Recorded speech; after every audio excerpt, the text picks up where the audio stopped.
Hello and welcome to the next review. You may have noticed a little bit of a change in the setup, hence the microphone. I just want to see whether it works. Please forgive me if it doesn't. Anyway, today I am doing this off the cuff. Most of the time I like to script these a little bit, but, well, I'm kind of busy, so yes. I've recently read the Summoner Trilogy by Taran Matharu. Or I'm sorry if I've been pronouncing that wrong. And it is what the subject of the review today is, as you will have noticed from likely the thumbnail and the title. So, is it worth reading? Skip to this point of time to find out. Otherwise, let's go into some spoiler-free summary, first of all. So, to begin with, the main character is an orphan called Fletcher, and he can summon demons, which is a trait which is very rare by commoners in the world. Demons are creatures from another plane of existence, known as the Ether, and you get to learn a reasonable amount about that during the first, second, and third book of the trilogy. The first book is called The Novice, if I'm not mistaken, and it is about to be more in-depthly looked at, as are the other two. So, as I said earlier, if you want to just know whether I recommend it or not, skip to this here time ejig, and if you have read it, or if you don't mind about spoilers, or if you just want to know what I think and aren't going to read it, then listen on. So, the first book of the trilogy. Book 1. Main character in their home village of Pelt, in the mountains to the north, near the border for an elven war, which is more of a cold war than an actual war, is bullied by the local nobility, technically. He's an orphan who was adopted by a blacksmith, and he was found left outside of the village gates. So, it makes sense for him to not really feel too at home there, but he has got a few attachments, and so he should, not want to leave. Which is why he's okay having to leave when he does, but he's not best pleased about it. He's never really left before, being an orphan, couldn't afford to. His adoptive father, Burden, is the blacksmith, as I said. As such, he was the apprentice, so he knows some basic smithing and whatnot. He also meets a soldier called Rotherham in these first few days of the book, and the soldier sells him a book by a summoner. And in the book he finds a summoning scroll. He summons a demon, which burns the face of his bully as they go to kill him, and he has to leave because they are a noble, technically, kind of. As far as Pelt's concerned, they're a noble, and he's got to leave. That is the main part of the first half of the book. After that, he goes to the main city, Curriculum, I believe. Curriculum. I don't know. It's spelt like this. But it is there that he gets attacked by some people, and a Battlemage summoner saves his life, and it's like, why aren't you in the academy yet? Go to the academy. This is Arcturus. He is also, he's a bastard child, and he sort of feels as though commoners should be allowed to have the education of summoning, etc., should they have the talent for it. And he is the reason, as we find out later on in the series, that they are allowed to. I personally love Arcturus as a character, but we'll get into that later on. So, for now, we will have to roll on into the academy. He makes some friends. There's a dwarf, there's an elf, and there are a few other humans. There are a couple of humans, the Forsyth twins, and they are the antagonists of this book. And there's also the overall political system in the world, which I will talk about nearer the end of the 3 books analysis. So, the dwarves are not best pleased by humans treating them recently. They've staged a few rebellions, there are rules against dwarves, and the current king is on their side, but his dad, who still has a lot of power, is not. Problematic indeed. And a lot of the nobles do not like the dwarves. Why don't they like the dwarves? I don't know. Dwarves are awesome. Personally, they're one of my favourite races in fantasy. But, moving past that, we end up at a point where the human nobles are in fact trying to get the dwarves killed. The dwarves were holding a war council to discuss whether they should host another rebellion, and it turns out they said no, due to the help of the friend of our protagonist. His name is Othello, and he says, "No, we shouldn't have this because it's a just stupid idea," which is true. But that doesn't stop the nobles from trying to crash it and kill them. So they manage to escape with the help of their teacher. I don't remember her name now, which is very sad, but she's a very nice lady, and she's a member of the flying people in the army of curriculum. Yes. And yeah, there's also another teacher called Sir Calder. He is the sword fighting teacher, and he does a very good job. And he also looks favourably upon Fletcher, our main character. Then there's a servant boy called Geoffrey who helps out, and there's the provost, whose actual name I do not remember, but he is the provost. He is the sort of the head teacher of the school. Then, as one of the teachers gets injured, the one that helped the dwarf and Fletcher, and also, I believe, the elf, Silver, escape from the nobles after they warned the rest of the Dwarven Council to bugger off. As she got wounded, one of the Pinkertons got sent in. The Pinkertons are under the control of the old king, the current king's dad, who doesn't like dwarves, or for that matter, elves, really, or anyone other than himself and the nobles. But, that aside, one of the Pinkertons one of the Inquisitors. Everything I said about the Pinkertons is true, but it's also true of the Inquisitors. The Inquisitors, one of them was brought in, not a Pinkerton. My apologies. Though one of the Pinkertons did try and kill the elf Silver, who ends up becoming our main character, Fletcher's love interest. Aww. Which is very sad. However, she survived, so that's good, yay. We have Inquisitor Rook. He's a bit of a knob. That's all I need to say, really. The rest you'll find out as you read. But that pretty much is book 1. The only thing is that it ends with a challenge. The challenge is that once you graduate from the school, you get put into the army. It's a military academy, effectively training battle mages. But if you rank in this challenge, which is against the other students, first and second years, because it's a 2-year thing, used to be a 5-year thing, now it's a 2-year thing, political, then you are allowed to get an officer position. Which officer position you get, however, depends on how well you perform and if anyone wants to give you one. For example, if you are a high-ranking, if you're a noble with a very rich family, they can probably afford to just give you one, because they have their own private military and they can just be like, you're a captain now, go, be a captain.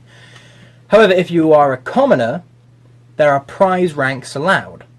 For example, if you win, you become a captain. A captain is the highest rank that you are able to get from a certain standpoint, such as Arcturus is a captain. Also, I forgot to mention, demons. There are a variety of different types of demons. Our boy gets a salamander that he calls Ignatius, but there are also many different types of demons, ranging from mythological creatures of all sorts to just sort of wolf-like, dog-like, cat-like, fox-like, etc. This tournament, if the Forsyth siblings, if one of them wins, then they will be able to cause unknown hassle. However, if one of the others wins, it'll be better. It'll be fine. So they all start working together. They train hard, and eventually, as you might expect, our boy Fletcher wins. He is the main character. Of course he wins. Only just. But he wins nonetheless. So, tell me, what do you think happens then? He gets arrested! That's right, the end of book 1, Fletcher gets arrested for the attempted murder of Diedrich. Diedrich is that bully noble from previously. That's right. The noble has been working with an actual noble, Zacharias Forsyth, the one who orchestrated and attempted the murder of so many dwarves, and the father of the 2 antagonist siblings at the academy, which is Vokan's academy for anyone who's curious. That is book 1. Book 2 starts with his trial. Eventually he gets acquitted because of reasons, but it turns out that Diedrich is now an actual noble. He's a lord, effectively. Wow. And he's transformed Pelt, his lovely mountain home, into a giant prison, and it's terrible. Just terrible. Yet, in the trial, it's revealed that, wait, Fletcher's a noble too! That's right, our commoner orphan is a noble. And it's revealed to this because the old king, who's a knob, decided, well, if he is in fact this noble, as Sir Calder explained, I don't want to give it away in case you plan on reading it and you're going through this, it's a brilliant thing, you should be immune to manticore venom. So they inject him with a whole Stinger's dose of manticore venom, which is meant to be just incredibly painful. Yeah, turns out he's immune, but manticore venom's also kind of acidic, so they needed to flush that out of his system as quick as possible, so they took him to the elves. That's right, the king took him to the elves, and the elves flushed it out of his system. He wakes up ready for an actual war council with elves, dwarves, and humans all on it because, as I forgot to mention in book 1, the kingdom of Curriculum is at war with the orcs, the Orkdom, which we find out more about later on. The war council goes pretty well, and they decide that they need to send some people from each of the races to the Orkdom in order to show everyone that the orcs, the dwarves, the elves, and the humans can work together, and it'll be good. So they go. They head off to Vokan's first, however, and on the way, the king gives... Is it the king? Someone gives Fletcher another summoning scroll for his mother's Griffowl, which is like a very small owlish griffin. More owl than griffin. Griffowl. And they go on top of an actual griffin, I think, called Lysander, back to Vokan's academy to catch the end of this year's challenge. Why this year's challenge? Didn't the challenge just happen? No. Fletcher was in prison for 1 year in between book 1 and book 2. So, they catch it, and Attila, which is Othello's identical twin brother, is there.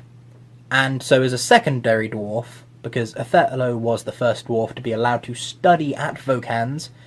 Cress, a female dwarf, is there. However, she doesn't wear the veil, which is something that I believe has been taken from Islamic religion. I'm not entirely sure, I haven't looked into it. But, if I'm not mistaken, they wear veils for themselves to preserve their modesty and feel as though they gift the sight of their face and skin, etc., to their husband who they deem worthy of it, or something like that. If anyone is offended by that, I do sincerely apologise, and please correct me in the comments. Whew! But yes, I'm pretty sure that's what the Dwarven religion is based off of. Just like in Sikhism, you aren't allowed to cut your hair. Dwarven males aren't allowed to cut their hair, which was done by the Pinkertons in the trial at the start, because Othello was also on trial for assaulting the nobles and their army. Anyway, moving on. They collect a bunch of people, they go to the Auctum. When they're in the Auctum, they are led through a bunch of stuff. They split up into their 4 teams. The 4 teams are the mixed team and 3 other teams. The 3 other teams are by side characters, but they're less important side characters, but they are still very important side characters, because all of the side characters in this are actually kind of meaningful. Moving forwards, they will get split up. One of the 4 teams includes the 2 antagonist students from Book 1. You can guess where that's going. They are assumed to try and sabotage the whole human, elf, dwarf alliance. However, everyone in curriculum can watch this, due to the fact there are scrying crystals, which means you can see through a demon's eyes.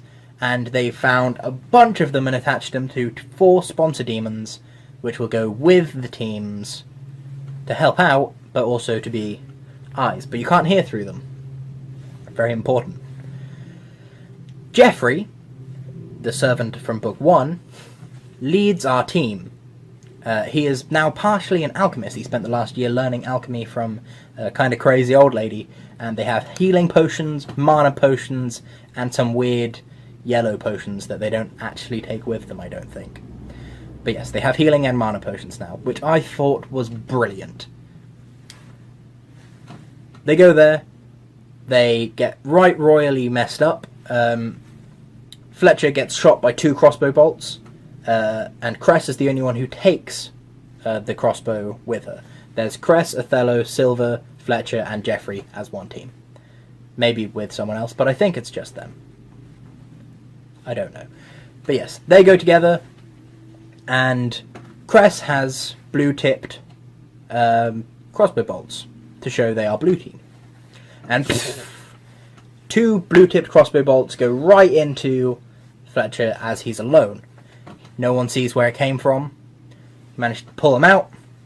Healing potion. Job's a good one. But they get caught by gremlins. Gremlins are sort of slaves to the orcs. They're quite small, and the term gremlin's loincloth is used quite a lot. But I can't complain, it's a fun term.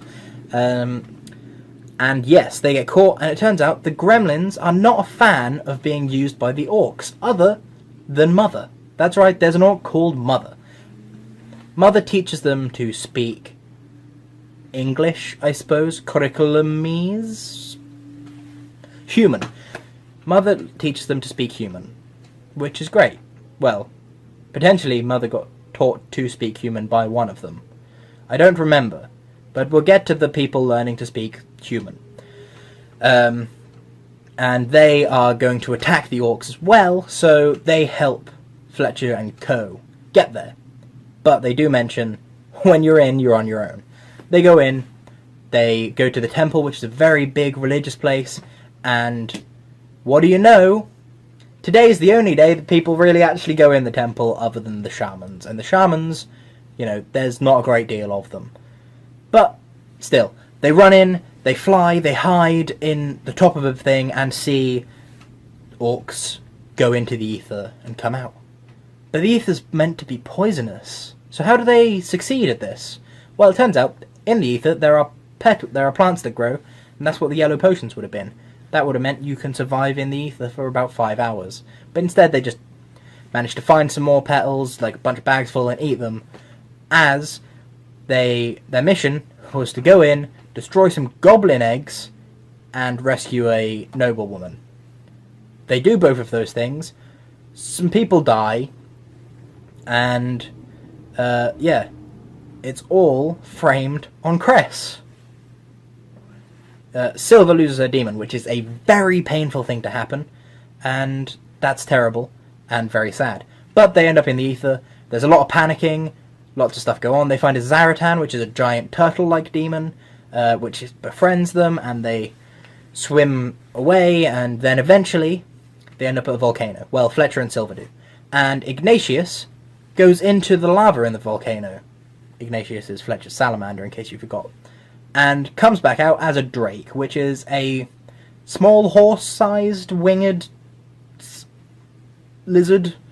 And rescues him from Khan. Khan is the albino orc, which is uniting all of the other orcs underneath him, and he has a very high summoning level. Summoning levels are a thing that's innate to a person, and you can have a high one, which means you can summon lots and lots of demons, or you can have a low one, which means you can only summon small, weak, one demon.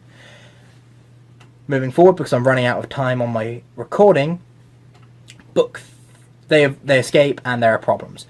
Book 3 is when they are able to get out. Then everyone's like, oh my god, you're back, great. So it's not great, actually, because Cress was framed for killing someone, a noble person at that, technically, I think. And so tensions are very high. They've got to solve another racial crisis. I do like how they're tackled in this. They succeed. Then they get Fletcher is a noble, so he has to go take his noble lands and do stuff with them. So he raises up a village and gets food and stuff like that. It's great. He ends up in a three-way partnership with another noble family he's friends with and the dwarves in the musket business. It's wonderful. Everything's going great. He's got his like his own little militia set up, and he goes to take the place of the other militia which had been holding it whilst nobody owned the lands technically, and ambush. Goblins, lots of them. He's like, oh god, terrible. Almost all of his people die. Even worse. Keeps going, holds off hundreds, potentially thousands of goblins and orcs, and then has to fall back. Loads of his people have died. He falls back. The gremlins come and help him out, and then the dwarves come and help him out. Othello, he's devastated, because Attila, he's dead. That's right. Rory and Genevieve, they've been with it from the beginning. Rory's dead. Sir Calder and Rotherham, two old soldiers, dead. That's right. Massacre at the end. And then he flies off to face Khan. Khan's got a dragon now, which is the third evolution of the salamander. Think Charmeleon is the Drake, Charizard. Charmeleon versus Charizard here, just Charmeleon can fly. Not great. However, there are two others helping out. Eventually, after a brutal struggle, Fletcher defeats Khan. Book pretty much ends with everyone being quite sad, but they're happy because they've made it through it, and the war should hopefully end soon. Okay. That's all three books summarised. Took longer than I anticipated.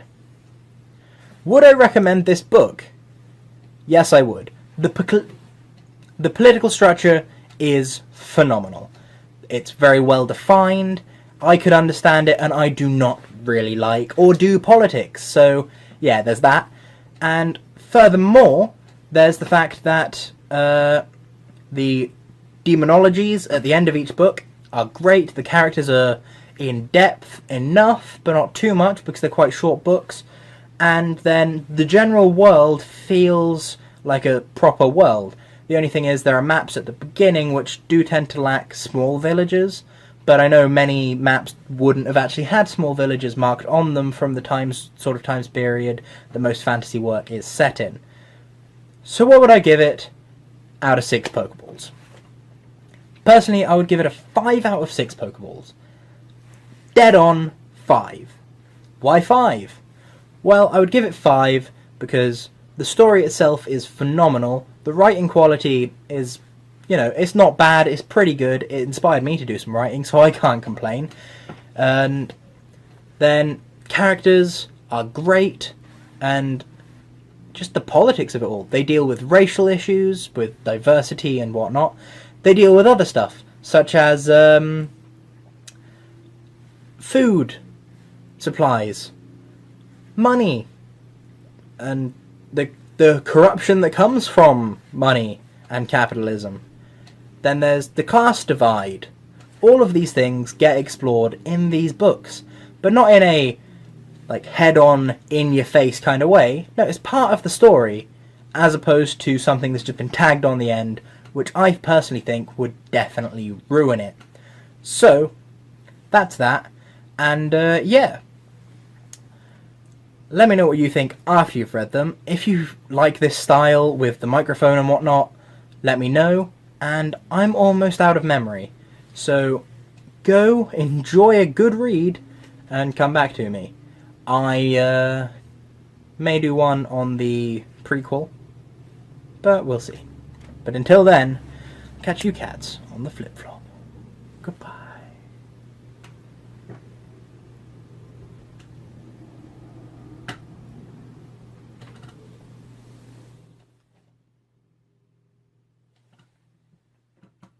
Yeah.